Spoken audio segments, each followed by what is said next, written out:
कैसे हैं मेरे प्यारे बच्चों।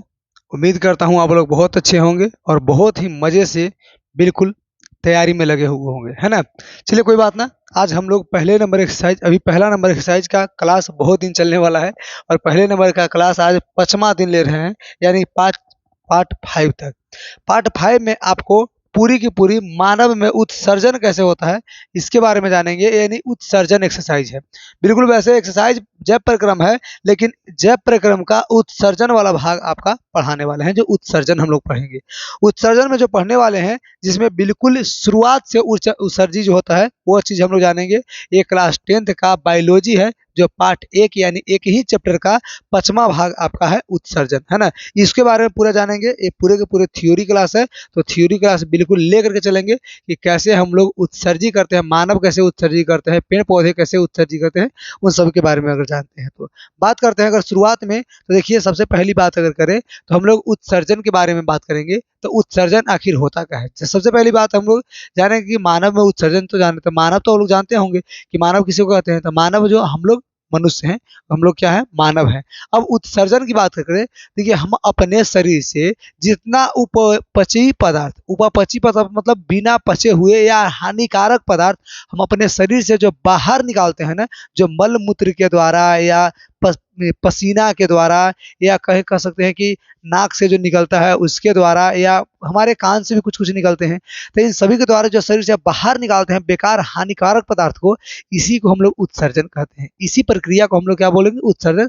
और जिस अंग द्वारा निकलता है ना, उसे उत्सर्जी अंग बोलते हैं। जैसे हमारा जो आंख से आंसू निकलता है, तो आंख से जो आंसू हो गया वो आपका उत्सर्जी हो गया। निकलता किससे है, आंख से तो आप आंख जो हो गया वो उत्सर्जी अंग हो गया। जैसे हमारे त्वचा जो होते हैं, इनसे हमारा पसीना निकलता है, तब त्वचा जो है पसीना का उत्सर्जी अंग है। जैसे अब मल मूत्र जो है, ये भी हमारे किसी अंग से निकलते हैं, वो अंग जो होता है वो उत्सर्जी अंग कहलाते हैं।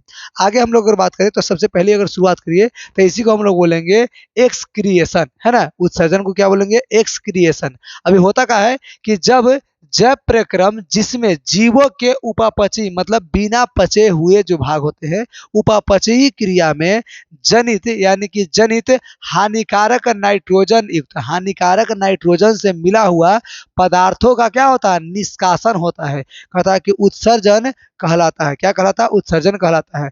अब कोशिकाओं में प्रोटीन व एमिनो अम्ल के अपघटन से अमोनिया यानी कि NH का क्या होता है, उत्पन्न होती है, और जो शरीर में अत्यंत विषैली और हानिकारक होती है। हमारे शरीर के लिए ये बहुत ज़्यादा अमोनिया जो आपको दिख रहा है जो उत्पन्न होता है, जो शरीर के लिए बहुत ज़्यादा विषैली या हानिकारक होता है, यानी जहरीली होती है।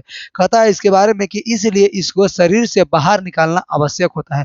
जो हमारे शरीर में जो जहरीली और विषैली चीज़ बन जाती है, उसको शरीर जो बाहर निकाल देता है, और वही शरीर से बाहर जो निकलना होता है उत्सर्जन कहलाता है। आगे अगर हम लोग जाने तो इसके बारे में अगर जानते हैं तो ये देखेंगे हम लोग कि उत्सर्जन जो होते हैं, इसमें यू कहता है कि उत्सर्जन जो होते हैं ये कितनी तरह से होते हैं, तो देखिए, हाँ ये आपका कहता है कि अमोनिया जो है NH3 इसमें जाना है कि अमोनिया NH3 को शरीर से बाहर निकालने की विधि को क्या क्या होता है, आधार पर प्राणियों को 3 समूह में बांटा गया है। यहाँ पर अगर देखेंगे तो NH3 है, क्या है, NH3, ध्यान दीजिएगा इसको और यहाँ पर समझेंगे। कहता है शरीर के बाहर से, शरीर के जो बाहर निकालने वाले, शरीर से जो हानिकारक चीजों को जो बाहर निकालते हैं, उसके आधार पर बात करें तो जीव को 3 कैटेगरी में रखा गया है। जीव को कितने कैटेगरी में, उत्सर्जन के आधार पे जीव को 3 कैटेगरी में रखा गया है, और उसमें समझेंगे जिसे अमोनोटेलिक कहते हैं। क्या बोलते हैं, अमोनोटेलिक कहते हैं। पहला है जो आपका नंबर आता है जो अमोनोटेलिक, पहला समूह का नाम है अमोनोटेलिक।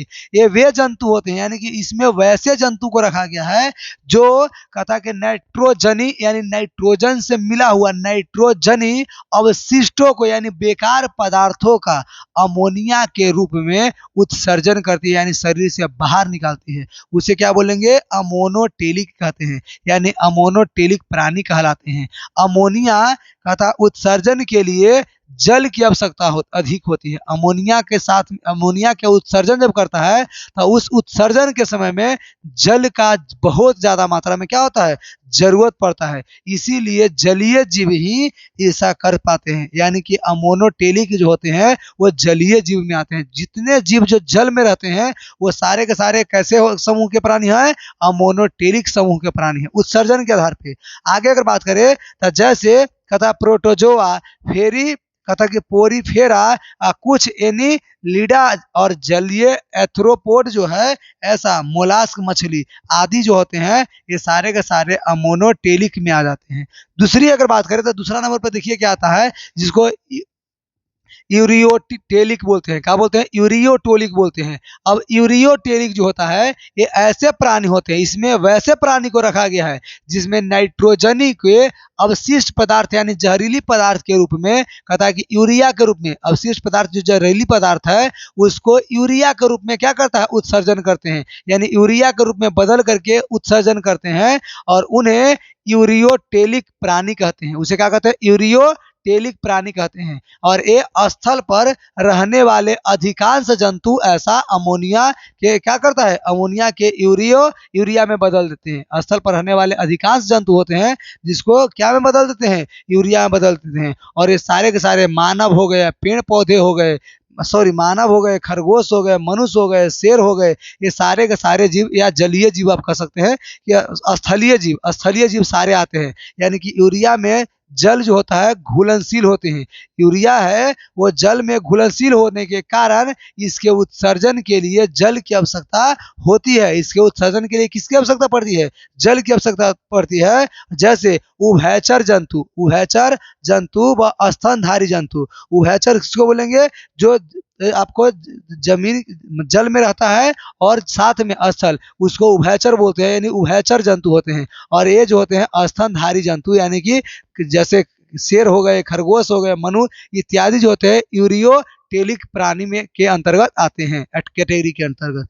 अगला अगर बात करें तो ये आपका तीसरा नंबर है और इसमें बिल्कुल याद रखेंगे, कहता कि यूरिकोटिक है ना, यूरिकोटेलिक होता है, यूरिकोटेलिक। अभी क्या होता है कि ऐसे प्राणी जिसमें नाइट्रोजनी अवशिष्ट पदार्थ को यूरिया अम्ल के रूप में, यूरिया के रूप में नहीं, यूरिक अम्ल के रूप में क्या करता है, उत्सर्जन करते हैं, उन्हें यूरिकोटेलिक कहते हैं। क्या कहते हैं, यूरिकोटेलिक प्राणी कहते हैं। जैसे कीट हो गए, जितने कीट पतंग जो आ जाएंगे ना, छोटे छोटे जीव, वो सारे आते हैं। जैसे कीट हो गए, कहता है कि सरीसृप होते हैं, मरुस्थल आवास में रहने वाले, मरुस्थल मतलब रेगिस्तानी भाग में रहने वाले सारे जीव आते हैं, स्तनधारी प्राणी। कहता है कि यूरिक अम्ल यानी यूरिक अम्ल के उत्सर्जन में जल की आवश्यकता क्यों पड़ती है, क्योंकि यह जो होते हैं कम विषैला होती है, इसीलिए ये अघुलनशील होती है। कहता है कि यूरिक अम्ल के उत्सर्जन में जल की आवश्यकता बहुत कम होती है, जल की आवश्यकता ना के बराबर होती है, क्योंकि यह क्या होता है, ये कम विषैला होता है और ये जल में घुलनशील नहीं होते हैं, अघुलनशील होते हैं। तो ये आपका तीसरा नंबर था। अब हम लोग जानेंगे कि मानव में, हम लोगों में ये उत्सर्जन कैसे होता है, तो उत्सर्जन के बारे में जानेंगे हम लोग। तो जानेंगे मानव में उत्सर्जन, यानी कहता कि एक्सक्रिएशन इन ह्यूमन, यानी कि मानवों में उत्सर्जन। अब मानव में उत्सर्जन जब होगा तो उत्सर्जन की प्रक्रिया भी हम जानेंगे। तो मानव यानी कि हम लोग दूसरे कैटेगरी के अंतर्गत आते हैं। अब उत्सर्जन की बात करें यानी एक्सक्रिएशन की बात करें तो एक्सक्रिएशन किसे कहेंगे, तो हम अपने जीव के शरीर, हम अपने जो जीव हैं हमारे शरीर में यानी कहता शरीर से अवशिष्ट पदार्थ, हमारे शरीर से अवशिष्ट मतलब खराब बेकार पदार्थों को शरीर से बाहर निकालना ही क्या कहलाता है, उत्सर्जन कहलाती है। कहता शरीर से अवशिष्ट पदार्थ यानी खराब पदार्थों को शरीर से बाहर निकालने की प्रक्रिया को क्या बोलेंगे, उत्सर्जन कहते हैं। जैसे यह कह सकते हैं कि वैसे अंग जो खराब पदार्थ के शरीर से क्या करते हैं, बाहर निकालते हैं, वैसे अंग जो खराब पदार्थों को शरीर से बाहर निकालते हैं उसी को उत्सर्जी अंग कहते हैं, यानी उत्सर्जी अंग। वैसा अंग जैसे नाक हो गया, वो नेटा के या कह सकते हैं कि किसी को वो बाहर निकालने का प्रयास करता है तो बाहर निकालता है, ये हमारा नाक हो गया उत्सर्जी अंग। त्वचा हमारा उत्सर्जी अंग है। यहाँ तो मल मूत्र निकालने वाला जो अंग होते हैं वो भी उत्सर्जी अंग होते हैं। हमारे कान से भी कभी कभी देखिएगा कि हमारे कान में कुछ हो जाते हैं तो कान जो बहना शुरू हो जाता है तो कान भी हमारा उत्सर्जी अंग के अंतर्गत आते हैं, तो ये हमारे उत्सर्जी अंग कहलाते हैं। अब यहाँ पर समझेंगे तो मानव के प्रमुख उत्सर्जी अंग दो हैं। कौन कौन? एक फेफड़ा और एक बड़ी आंत। मानव के उत्सर्जी अंग में दो आते हैं, एक फेफड़ा, एक क्या आते हैं? बड़ी आंत। अब फेफड़ा क्यों होगा? क्योंकि फेफड़ा है जो हम लोग श्वसन करते हैं तो फेफड़ा में जाता है और फेफड़ा में ऑक्सीजन के साथ मिलाता है और जाकर के कार्बन डाइऑक्साइड उसको निकाल करके और बाहर फेंकने का काम करे।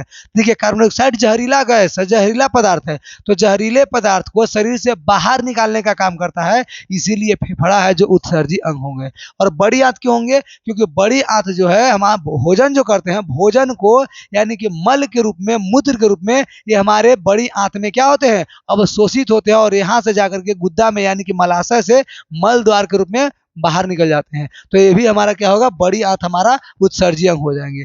अब यहाँ पर समझेंगे फेफड़ा जो होता है CO2 यानी कार्बन डाइऑक्साइड तथा बाष्पशील पदार्थों को उत्सर्जन करता है यानी शरीर से बाहर निकालता है, इसीलिए फेफड़ा है जो उत्सर्जी अंग हो जाएंगे। या बड़ी आंत की अगर बात करें तब बड़ी आंत भी हो जाएंगे, क्योंकि अपच यानी कि बिना पचे हुए भोजन को मल के रूप में यानी कि लैट्रिन के रूप में शरीर से बाहर निकालता है, उत्सर्जन करता है, तो इसीलिए बड़ी आंत हो जाएंगे।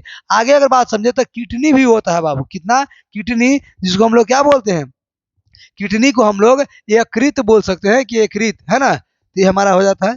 अब देखिए यकृत के बारे में, अब ये जो होता है यकृत है ना, यकृत। अब यकृत क्या होता है? जो सुनिए, किडनी हम लोग बोलते हैं जो ब्रिक को बोलते हैं, यहाँ पर यकृत है। यकृत समझेंगे कि तीसरा नंबर में कि अमोनिया जैसे खतरनाक पदार्थों को, अमोनिया जैसे खतरनाक पदार्थों को यूरिया जैसे कम खतरनाक पदार्थ के रूप में बदल देते हैं। अमोनिया जैसे खतरनाक पदार्थ को यूरिया जैसे कम खतरनाक पदार्थ में क्या करता है? बदल देता है और उत्सर्जन में प्रमुख भूमिका निभाती है। कौन? यकृत। और ये हमारा यकृत है। कौन है? ये हमारा यकृत है। तो यही है जो अमोनिया जैसे खतरनाक पदार्थ को यूरिया जैसे कम खतरनाक पदार्थ में के रूप में चेंज करता है, तो ये उत्सर्जी अंग में प्रमुख भाग लिया, तो ये प्रमुख भाग निभाती है। साथ में त्वचा, त्वचा भी हमारा क्या होगा? ये आपका प्रमुख उत्सर्जी अंग है, क्योंकि ये भी पसीना के रूप में ये कचरे को बाहर निकालती है। तो कहेंगे कि त्वचा पसीना तथा सीबम को, त्वचा जो है ये पसीना को और सीबम यानी सीबम पदार्थ को उत्सर्जन के रूप में बाहर निकालता है, ये हमारा त्वचा पसीना के रूप में। तो इसे क्या हम लोग बोलेंगे? इसे भी उत्सर्जी अंग बोलते हैं। अगला अगर चौथा पांचवा नंबर अगर देखेंगे तो पांचवा नंबर आता है आपका किडनी, जो सबसे प्रमुख में आता है। किडनी को हम लोग क्या गुद्दा या ब्रिक के नाम से जानते हैं, तो बिल्कुल याद रखेंगे। आपका ब्रिक जो हो गया, अब ये समझिए, कहता कि मानव के ब्रिक गहरे लाल रंग के साथ, गहरे लाल रंग के तथा सेम के जैसी आकृति होती है। यानी सीम के जो बीजा देखे होंगे, सेम आप बाजार में जो खाने वाले जो होते हैं, सेम यानी कि एक सब्जी का नाम है, उसके बीज के तरह इसका क्या होता है? इसका आकृति होता है, यानी कि किडनी का, गुद्दा का। और इसका बाहरी तल जो होता है ये उत्तल होता है और भीतरी तल जो होता है ये अवतल होता है। किडनी में देखिएगा बाहर से उत्तल जैसा रहेगा, उठल रहेगा, और अंदर से धंसल रहेगा, भीतर से धंसा हुआ तल रहता है। तो कहता है कि अवतल तल की ओर एक गड्ढे जैसी रचना होती है। अवतल, देखिए अवतल मतलब धंसा हुआ जो गड्ढा है, इस तल के तरफ गड्ढे यानी कि गड्ढा जैसा, मतलब गड्ढा मतलब गड्ढा जैसा या खान जैसा क्या होती है? एक संरचना होती है, जिसे ब्रिक का नाभि या हाइलम कहते हैं। ब्रिक का नाभि कहेंगे या इसी को हम लोग हाइलम के नाम से जानते हैं। ब्रिक की धमनी, कहता है कि ब्रिक के धमनी, लसिका और कहता मूत्र वाहिनियां जो है इसी ब्रिक्स के द्वारा जुड़ी होती है, इसी ब्रिक के भाग द्वारा क्या होती है? जुड़ी होती है। यानी कि ये अवतल वाला जो भाग है, इसी भाग से ब्रिक का धमनी जो है, ब्रिक का धमनी, लसिका और मूत्र वाहिनी जो है इसी से क्या होती है? जुड़ी होती है। आगे अगर पॉइंट हम लोग समझेंगे तो ये समझेंगे कि यह सबसे प्रमुख उत्सर्जी अंग है। कौन? ब्रिक। ये हमारा ब्रिक है जो सबसे क्या है? प्रमुख उत्सर्जी अंग, सबसे मेन रूप से उत्सर्जी अंग आपका ब्रिक आता है। इसकी संख्या की बात करें तो ब्रिक की संख्या 2 होती है। ब्रिक की संख्या कितनी होती है? 2 संख्या होती है। इसका आकार बताएं तो आकार सीम के बीज के समान होता है, सीम के बीज के समान होता है।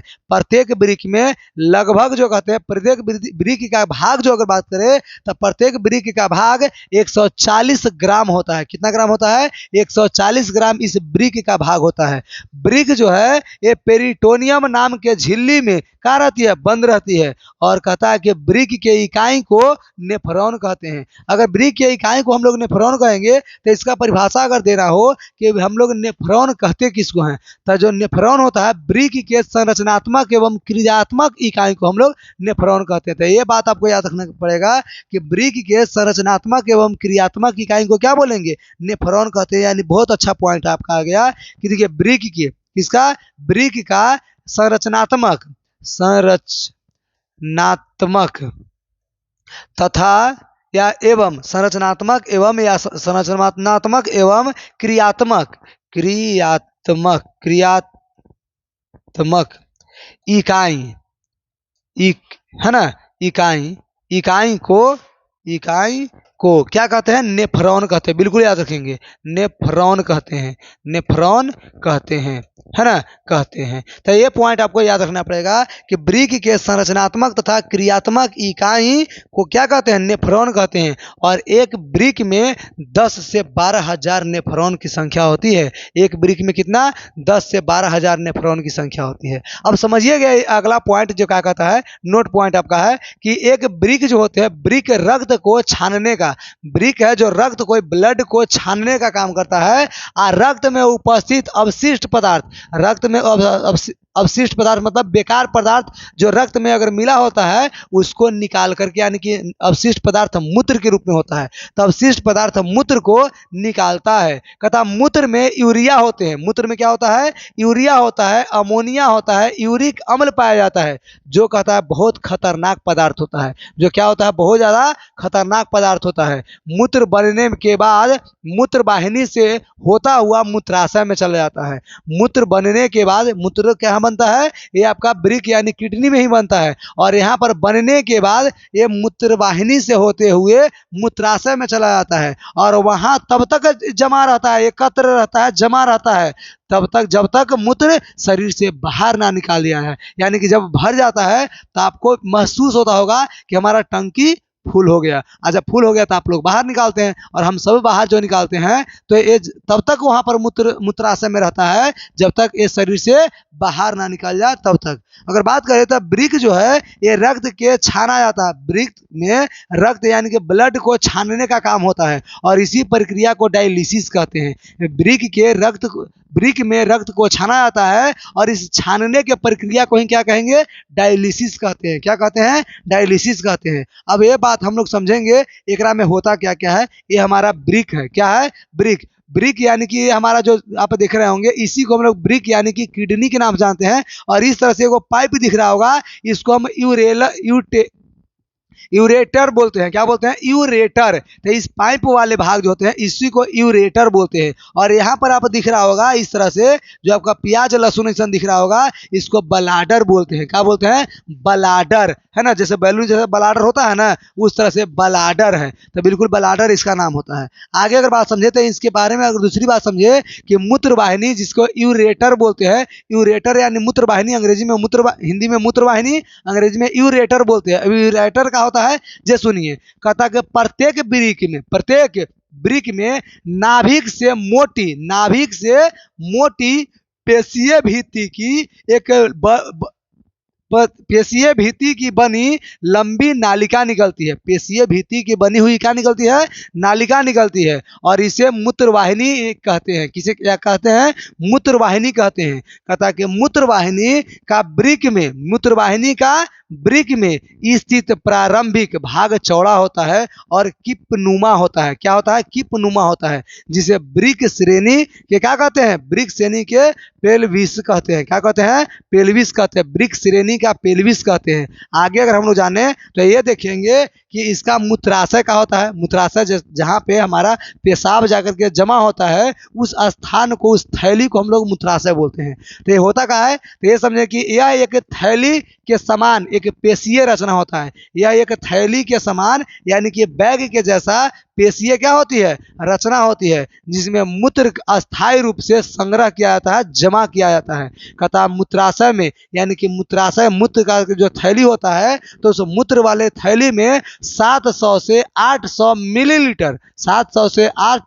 मिलीलीटर क्या पाया जाता है, मूत्र का संग्रहण किया जा सकता है, यानी इससे ज्यादा नहीं संग्रह किया जा सकता। इससे जब ज्यादा हो जाता है तो डायरेक्ट आपका चालू हो जाएगा, है ना। ज्यादा कस के लगा हुआ हो तो छोटा बच्चे को देखो, ज्यादा कस के लगा होता है जाकर पकड़ लेता है उसको, है ना। दौड़ते दौड़ते जाता है, उसको छोड़ता है तब निकल जाता है। उस तरह से जब इससे ज्यादा होने लगे या इतना भरना जैसे शुरू होता है वो डायरेक्ट हो जाता है क्लियर, आप रोक नहीं सकते।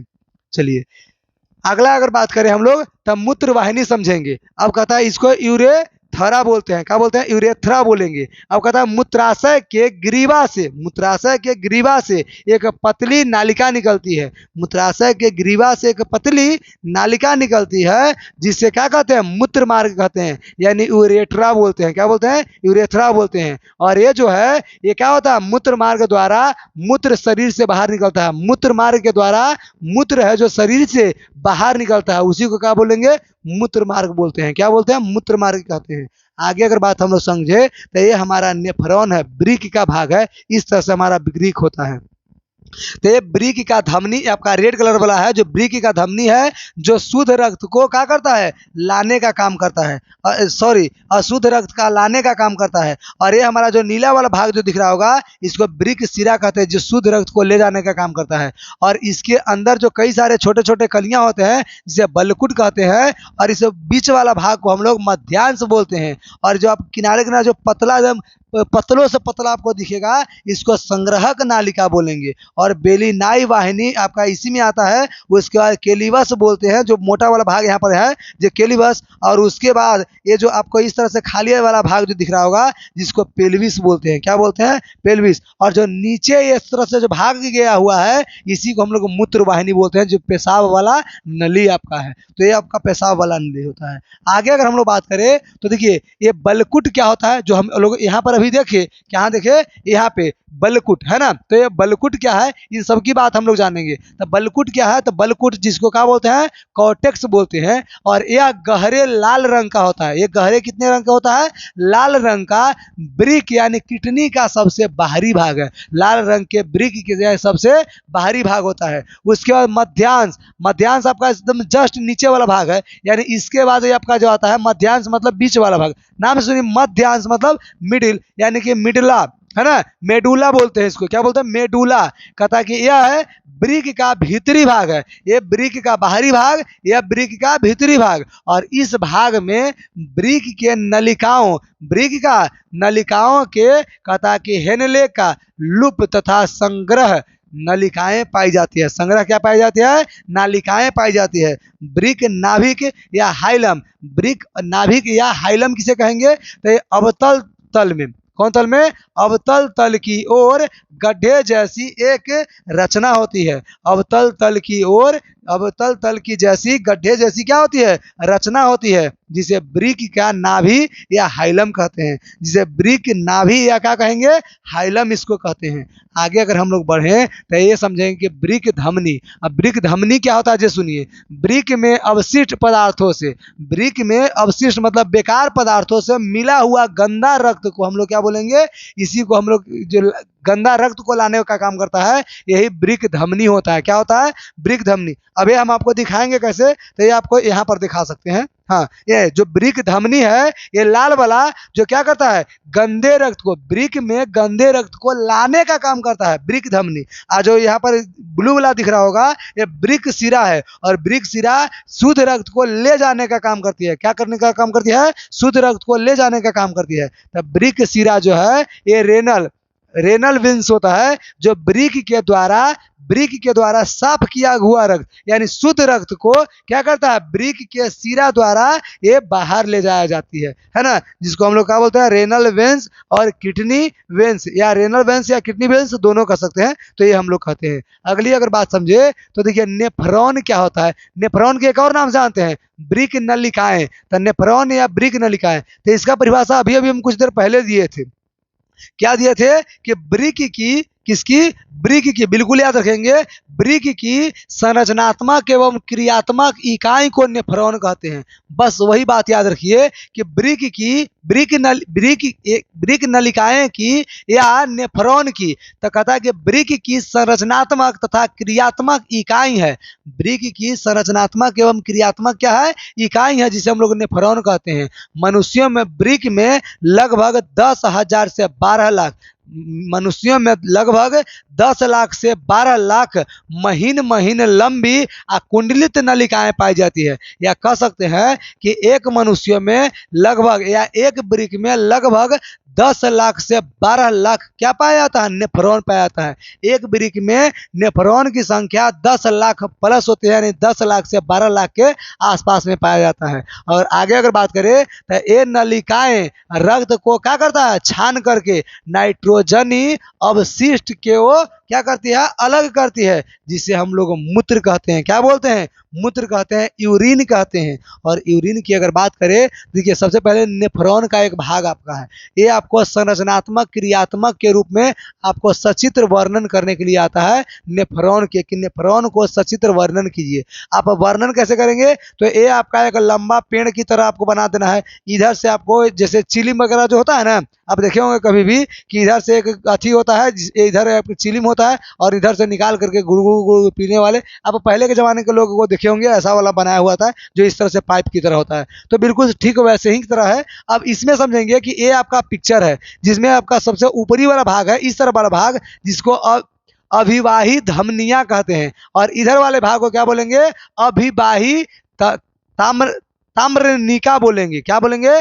ताम्रनिका बोलेंगे। और इधर जो निचवा में देख रहे होंगे, इसी को हम लोग ग्लोमेरुलर बोलते हैं। और ऊपर जो इस पे ये अटका हुआ है, इसी को बोनपुट यानी कि बोमेन संपुट बोलते हैं। क्या बोलते हैं? बोमेन संपुट। उसके बाद ये जो नली दिया हुआ है, जिसके बिना रुके हुए जो हम लोग का कहा जाता है ब्लड जाने का काम करता है, इसी को हम लोग कहते हैं अवरोही चाप। क्या बोलेंगे? अवरोही मतलब ये बिना रोके हुए ये चाप चलते रहता है, तो इसको बोलेंगे। नीचे एक पतली पाइप आपको दिख रहा होगा, जिसको हेनले का चाप बोलेंगे। और इधर जो ऊपर उठने लगा, इसको अधिरोही चाप बोलेंगे। और फिर जाकर के नीचे गिरता है, तो गिरने वाले जगहिया को हम लोग बोलेंगे संग्राहक नलिका। और जो गिर जाता है तो ये पूरा पैपा के बोलते हैं सामान्य संग्राहक नलिका, है ना। तो इस तरह से हमारे सारे पॉइंट क्लियर होते हैं। और इस पिक्चर को लिखते हुए आपको इसके बारे में यानी कि नेफ्रॉन के बारे में कुछ लिखना होता है, जो इसके पहले हम लोगों ने देखा है। आगे अगर बात करें या इन सब की अगर बात करें जो हम लोग देखे, उन सब की बात करें कि अभिवाही धमनियां क्या होता है, तो अभिवाही धमनियां कहता है अभिवाही धमनियां वृक्क के धमनी से गंदा रक्त को गैलोमेरुलर में लाती है, गैलोमेरुलर में रक्त लाती है। और अपवाही जो धमनियां होती है, वो अपवाही धमनियां जो साफ रक्त को गैलोमेरुलर से क्या करती है? बाहर ले जाती है। ये लाने का काम करती है और ये ले जाने का काम करती है। अगर इसी में आगे हम लोग बढ़े तब बोमेन संपुट। बोमेन संपुट किसको बोलेंगे? ये वाला जो देख रहे हैं ना, जिसपे ये अटका हुआ है ना, ये ग्लोमेरुलर जो है वो अटका हुआ है, इसी को हम लोग बोलते हैं क्या? बोमेन संपुट। जो इधर से आने वाला होता है, तो आने वाला जो शुद्ध रक्त अशुद्ध रक्त को क्या करता है? लाता है, और ये जाने वाला शुद्ध रक्त को ले जाता है। तो ये बिल्कुल याद रखिएगा, ये दोनों है। क्या है? ये दोनों, अभिवाही धमनी, अपवाही धमनी। अभिवाही धमनी मतलब ये आपका आने वाला जो आपका होता है अभिवाही धमनी होता है ना। ये आने वाला जो है ये अभिवाही धमनी, और जाने वाला अपवाही धमनी है। और ये आपका जो जिस तरह से इस पे अटका हुआ है, इसी वाले भाग को हम लोग क्या बोलेंगे? बोमेन संपुट बोलते हैं। क्या बोलते हैं? बोमेन संपुट। कहता है कि ये प्याले नुमा यानी प्याले जैसा इसका रचना होती है, जो कि जिसमें ग्लोमेरुलर धंसा रहता है, जिसमें ग्लोमेरुलर जो है वो धंसा रहता है। बोमेन संपुट की भित्ति महीन द्विस्तरीय स्तर की उपकला की बनी होती है। और इस कला में अनेक सूक्ष्म छिद्र पाए जाते हैं। अनेक सूक्ष्म क्या पाए जाते हैं? छिद्र पाए जाते हैं। आगे की अगर बात हम लोग करें तो ये देखेंगे कि ग्लोमेरुलस या केशिका गुच्छ ये क्या होता है? तब बोमेन संपुट की गुहा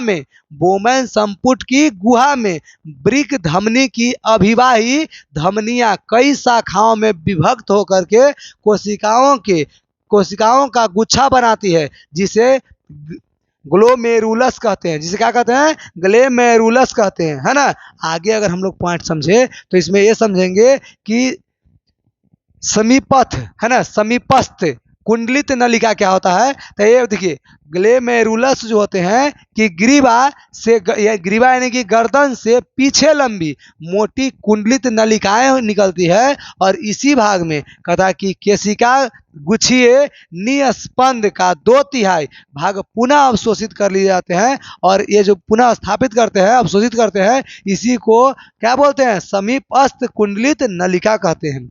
अगला अगर पॉइंट हम लोग समझेंगे तो ये समझेंगे कि हेलने का लूप क्या होता है बाबू। तो सबसे नीचे वाला भाग होता है, पता है, यह वृक्क का यू आकृति का, यह वृक्क का किसके, यू आकृति का इस तरह से नलिका होती है और इस नलिका को 2 विभेदी रहती है, एक हेनले का अधिरोही चाप और एक हेनले का अवरोही चाप। इसमें होता है अधिरोही में, अवरोही में होता है कि ये आने का काम करता है, अधिरोही में होता है ये जाने का काम, यानी ये आने वाला काम होता है अधिरोही और लौट के जाने वाला ऊपर वाला काम करता है, उसके हम क्या बोलते हैं, इस ऊपर वाले को अधिरोही और नीचे वाला को अवरोही, है ना, इस तरह से बोलते हैं। आगे अगर बात करें तो द्विरस्थ कुंडलित नलिका ये क्या होता है, तो हेनले के लूप की अवरोही चाप होता है जो दूर कुंडलित के नलिका में खुलती है, दूर कुंडली के नलिका में खुलती है। और अगला अगर बात करें तो संग्राहक नलिका, संग्राहक नलिका जो बिल्कुल खड़ा वाला लाइन होता है उसमें आपका जो गिरता है उसको कहते हैं कई वृक्क नलिकाओं की, कई वृक्क नलिकाओं के दूरस्थ कुंडलित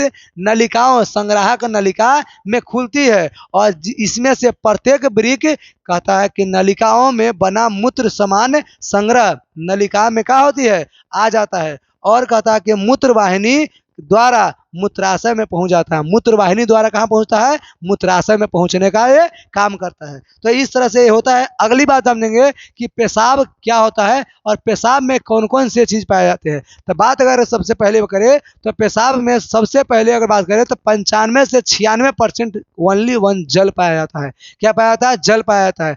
2% इसमें यूरिया पाया जाता है। इसका पीएच मान आपका कितना होता है, इसका पीएच मान 4.8 होता है। इसका पीएच मान, पेशाब का पीएच मान कितना होता है, 4.8। इसमें कितना पाया जाता है, जल की बात करें 95 से 96%, यूरिया बात करें 2% और ये अम्लीय होते हैं यानी 4.8 पीएच मान का होता है। पेशाब जो पीला रंग होता है, पेशाब का पीला रंग बिल्कुल याद रखेंगे, ये लिखा हुआ पेशाब, पेशाब का पीला रंग यूरोक्रोम के कारण होता है। क्या के कारण होता है, यूरोक्रोम के कारण होता है। और पेशाब में जो गंध है ये अमोनिया के कारण होता है। किसके कारण होता है, अमोनिया के कारण। अमोनिया अगर पेशाब में ना है तो समझिए गंध ना लग रहा है, लेकिन अगर अमोनिया है समझिए कि उसमें गंध यानी कि आपको सुना मतलब अथी होता है ना, खुशबूदार या बदबूदार की तरह बदबू ऐसा आपको महसूस होता है। तो ये आपका था, यहाँ तक आपका क्लियर होता है यानी उत्सर्जन के पूरी बात। अगर बात करें कि पेड़ पौधे में उत्सर्जन कैसे होते हैं तो ये हम आपको बिल्कुल अच्छे से समझा सकते हैं कि पेड़ पौधे में जो उत्सर्जन होते हैं ये बिल्कुल उसके छालों में होते हैं। कहाँ होते हैं, छालों में, या पत्तियों के द्वारा भी हो सकते हैं, सभी अंग द्वारा उसका उत्सर्जन होता है। पत्तियों के द्वारा जो होते हैं उस पत्तियों के द्वारा ऑक्सीजन गैस बाहर निकालते हैं, कार्बन डाइऑक्साइड गैस लिए जाते हैं और स्टोमाटा के द्वारा जो होता है कार्बन ऑक्सीजन गैस को वायुमंडल में छोड़ दिया जाता है। उसी के साथ में बिल्कुल जल वाष्प को भी छोड़ा जाता है। यानी शरीर के जो बेकार चीज होते हैं या शरीर से कोई भी चीज शरीर से बाहर अगर निकाला जाता है तो उसी को क्या बोलते हैं हम लोग, उसी पॉइंट को हम लोग बोलते हैं उत्सर्जी। तो ये उत्सर्जन का काम करता है और जड़ के द्वारा भी करते हैं, साथ में उसके तने के द्वारा, और तने में जो जाइलम वाला भाग होता है वहां पर से करते हैं। और बिल्कुल याद रखिए, और ये आप कभी कभी देख भी सकते हैं बहुत अच्छे से। आप कोई कोई पेड़ जैसे नीम का पेड़ हो गया, उसमें आप देखिएगा उसके में आप काट दीजिए तो उसमें से दूध की तरह या कह सकते हैं कि आप गम की तरह यानी कि गोंद की तरह या लस्सा की तरह उसमें से कुछ तरल पदार्थ निकलती है, वही उसका क्या होता है, उत्सर्जी पदार्थ होता है ना। तो पेड़ पौधों में भी उत्सर्जी अंग होते हैं। जो आप कोई कोई पेड़ में देखिएगा उसका टहनी टूट जाए तो दूध की तरह जो निकलता है या रबड़ वगैरह जो निकलता है, तो ये सारे के सारे उत्सर्जी पदार्थ होते हैं।